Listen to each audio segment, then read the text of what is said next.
we noted earlier, the recall of contaminated pet food keeps getting bigger and bigger. The FDA is now blocking a Chinese company's exports of an ingredient that's been found in all the tainted food.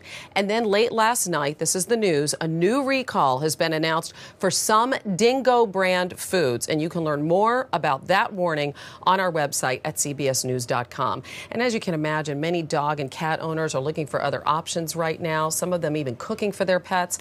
Our resident veterinarian, early show correspondent Dr. Debbye Turner has some ideas about that. Hi, Debbie. Hi, how are you? The story keeps getting worse and worse. It won't go away. It seems to be getting bigger and bigger and bigger. Can you put the latest recall in perspective for us? What happened overnight? What happened overnight was there was these dingo treats, and they found salmonella in those treats. So that's completely different from the menu foods recall, where we found the melamine that we think is associated with the wheat gluten. Another big thing that's happened just recently is the first dry food was included on the menu foods recall. But people should not panic. It was a specific dry food that's usually that is provided to veterinarians. You can only get it through your veterinarian, and it's because the wheat gluten was found in that dry food. So there are still plenty of foods out there that are safe to feed your pet. Okay, so you can still feed your pet commercially produced pet food. Absolutely. Again, I just encourage people to go to those websites, check and make sure their brand is not included in the recall. And if you're not sure, then look at the ingredients on the back of the bag and make sure wheat gluten is not there. Okay. It's probably safe. Dogs and cats have a lot of the same nutritional requirements that we do, right? So if we're looking to feed them on our own, what kind of food do they need? Nutrition for a dog and cat are not created equal. Dogs are omnivores like us, which means they eat many different foods. So they do need vegetables. They need grains, like we have rice and oats here, and they do need protein of many different types of meats. Cats are what are called obligate carnivores, and they need a higher percentage of protein and a supplement called taurine. So you cannot feed your dog and cat the same diet and expect good results. And there are definite human foods that you absolutely cannot give your pet. They're things that are very dangerous for your pet. So let's take a look at that list. Let's go through a list of those. Onions, garlic, raisins, grapes, chocolate, macadamia nuts, all of these do bad things for your pets. And let me also add that spices don't do well in your pet system. So we don't spice your pet's food the way you would spice yours. It'll create diarrhea and some other upset things that you don't want to have to deal with around your house. We have some recipes that are safe, and Dr. Debbye Turner, veterinarian approved. I must say, I did talk to a veterinary nutritionist who helped me with these recipes. I want to thank Dr. Sean Delaney.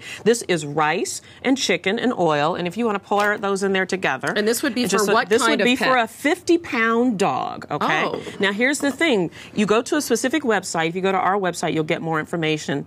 There are a couple of websites like this. You mix this together, and this is enough for one dog. While you're mixing this, I'm going to step behind you.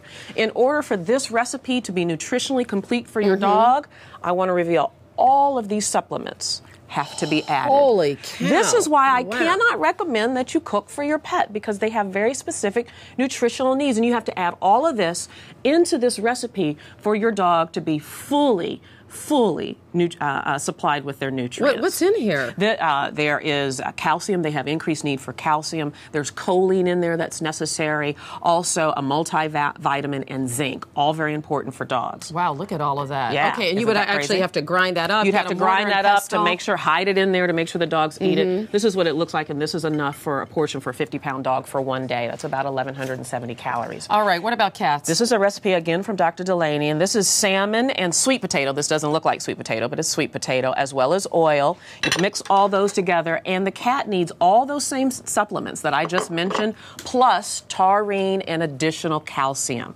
So if you're going to cook for your pet, you need to formulate a diet that has all the right nutrients, plus the supplements, and then the right proportions for your animal. Are you getting how complicated this could be? If you try to do this. Now, cats particularly have a very specific need for taurine, so you've got to make sure that that's in the diet. If you mix all that together, you know, cats are persnickety, so you got to make sure all those supplements are completely dissolved and that they can't discern it.